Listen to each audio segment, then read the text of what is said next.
من شادية لأحمد زكي، حكايات النجوم مع رفيق الدرب في ذكرى اليوم العالمي للحمار. في اليوم العالمي للحمار لا ينسى العالم هذا الحيوان الذي يجسد معاني الصبر والاجتهاد، ويعرف بقدرته الكبيرة على تحمل المشاق وقوة الاحتمال، إلى جانب دوره المهم الذي لعبه عبر التاريخ في خدمة الإنسان ودعم أعماله اليومية. ورغم ما ارتبط به الحمار من نظرة سلبية أو ساخرة في بعض الأحيان، فإن الفن المصري في الدراما الشعبية والأغنية التراثية ساهم في إعادة تقديمه بصورة مختلفة تجمع بين الطرافة والتقدير، فقد ظهر في الأغاني الشعبية كرفيق الفلاح والطبقات الكادحة ورمز للبساطة والاجتهاد، كما حضر في العديد من الأعمال الدرامية كشخصية مؤثرة تتجاوز كونه مجرد وسيلة نقل.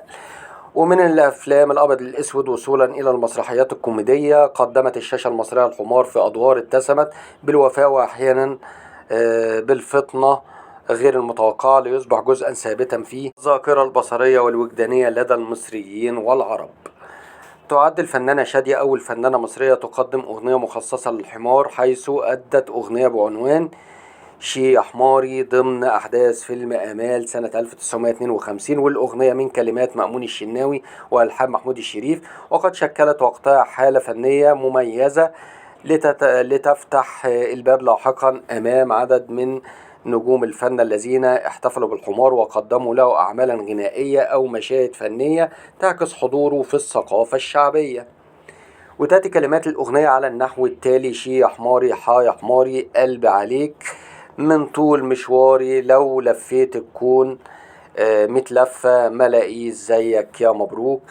ذوق ولطافة ورقة وخفة واللي يقولوا حمار ظلموه،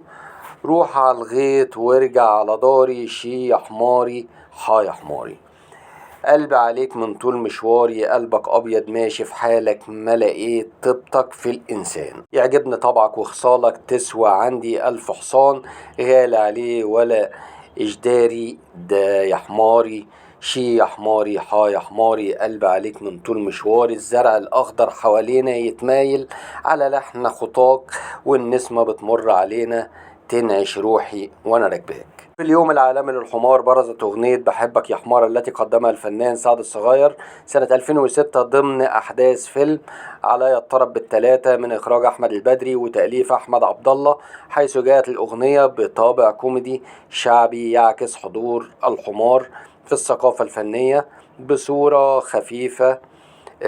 الظل ومحببة للجمهور. كمان قدم الفنان الراحل أحمد زكي خلال مسيرته الفنية ما يقرب من 60 عمل فني تخللها نحو 12 أغنية، أضافت طابعا خاصا لأفلامه وكشفت على جانب مختلف من موهبته. وتعد أغنية إحنا الأربعة من أبرز هذه الأعمال، حيث ظهر فيها وهو يغني لأصدقائه من الحيوانات القرد والحمار والمعزة الذين يرافقونه في مهمة رسمية في إطار إنساني ساخر يبرز روح الصداقة والتآلف بينهم. والفيلم بعنوان أربعة في مهمة رسمية من إخراج علي عبد الخالق، وقد عرض سنة 87، بينما كتب كلمات الأغنية كمال عمار ولحنها منير الوسيمي. ويذكر أن أول من اقترح فكرة اليوم العالمي للحمار هو العالم أرك رازق سنة 2018، حيث طرح المبادرة من خلال إنشاء مجموعة